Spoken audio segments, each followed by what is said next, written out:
حضرت شاہ ولی اللہ رحمۃ اللہ علیہ فرماتے ہیں نماز کے اصل عناصر تین ہیں۔ ایک یہ کہ قلب اللہ تعالیٰ کی لا انتہا عظمت و جلال کے دھیان سے سرفگندہ ہو۔ دوسرے یہ کہ اللہ تعالیٰ کی اس عظمت و کبریائی اور عاجزی اور سرفگندگی کو بہتر سے بہتر الفاظ میں اپنی زبان سے ادا کرے۔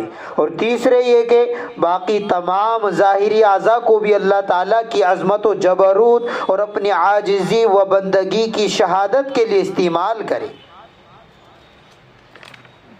نماز یہ غفلت کا علاج ہے، معصیات سے نماز بچاتی ہے۔ کیسے کہ نماز کی شکل میں جب اللہ کا ذکر اور اس کے سامنے عاجزی اور نیاز مندی کا مظاہرہ اتنا ہمہ اور اتنا کامل ہوگا اور انسان کے تمام ظاہر و باطن پر اس کی چوٹ پڑے گی تو اس کا دل اور اس کی زبان اور اس کے تمام ظاہری اعضاء سب یکساں طور پر اس میں شریک اور اس سے متاثر ہوں گے۔ پھر دن رات میں کئی بار اس عمل اور اس وظیفے کا اعادہ ہوگا تو غفلت اس کے مقابلے میں کہاں تک ٹھہر سکے گی، اور انسان سے معصیات اور فواحش و منکرات کا صدور یہ کیسے ہوگا۔ نماز کی یہی وہ تاثیر ہے جس کو قرآن مجید کی اس مشہور آیت میں فرمایا گیا، ان الصلاة تنہى عن الفحشاء والمنکر ولذکر اللہ اکبر۔ بے شک نماز بے حیائی کی باتوں اور برے کاموں سے روکتی ہے، اور اللہ کی یاد تو بہت بڑی چیز ہے۔ وَلَذِكْرُ اللَّهِ اکبر کے الفاظ نے یہ حقیقت بھی واضح کر دی کہ نماز میں فحش و منکر سے روکنے کی تاثیر کا راز یہ ہے کہ وہ سراسر اللہ کی یاد ہے۔ اسی سے یہ بھی معلوم ہوا کہ یہ تاثیر انہی نمازوں میں ہوگی جن میں ذکر اور یاد کی صفت کامل طور پر پائی جائے گی۔ بس آج کل عام طور سے جس طرح غفلت کے ساتھ نمازیں پڑھی جا رہی ہے کہ بسا اوقات پڑھنے والوں کو یہ بھی خبر نہیں ہوتی کہ انہوں نے اپنی نمازوں میں اپنے رب سے کیا کہا، کیا مانگا۔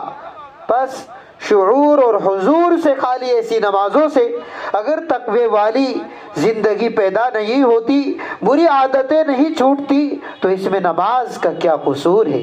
جس دانے میں جان اور مغز ہی نہ ہو اس سے درخت کیسے پیدا ہو سکتا ہے۔ بہرحال ایک حدیث میں آپ صلی اللہ علیہ وسلم نے فرمایا کہ جس شخص کی نماز نے اس کو بد اخلاقیوں اور برائیوں سے نہ روکا، اس کی نماز گویا نماز ہی نہیں ہے۔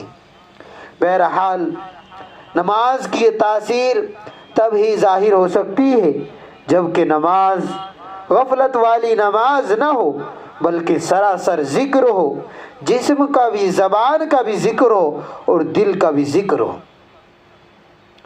اور بہرحال حضور صلی اللہ علیہ وسلم کی اطاعت والی زندگی پیدا کرنے میں، اللہ کے حکم کو ماننے والی زندگی کو بنانے میں نماز کی تاثیر کا ایک پہلو تو یہ ہے کہ نماز ذکر ہے اور انسان کے پورے ظاہر و باطن کا ذکر ہے، اور ذکر غفلت کو دل سے ہانکتا اور اطاعت و بندگی کا جذبہ پیدا کرتا ہے۔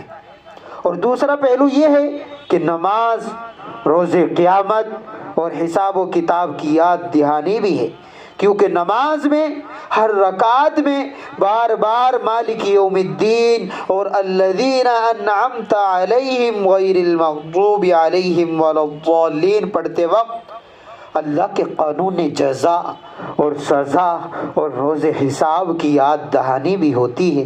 ظاہر ہے کہ غفلت سے چوکانے کے لیے کتنی مؤثر چیز ہے۔ اللہ تعالی ہمیں ایسی نماز جیسی ہم کو نماز پڑھنی چاہیے، خشوع والی اور خضوع والی، اور نماز کی حقیقت، عظمت اور اہمیت اللہ ہمارے دلوں میں ہماری نماز ایسی بنائے، ہمیں ایسی نماز پڑھنے کی توفیق عطا فرمائے۔ اللہ تبارک و تعالی ہم سبھی کی جائز تمناؤں کو قبول و منظور فرمائے۔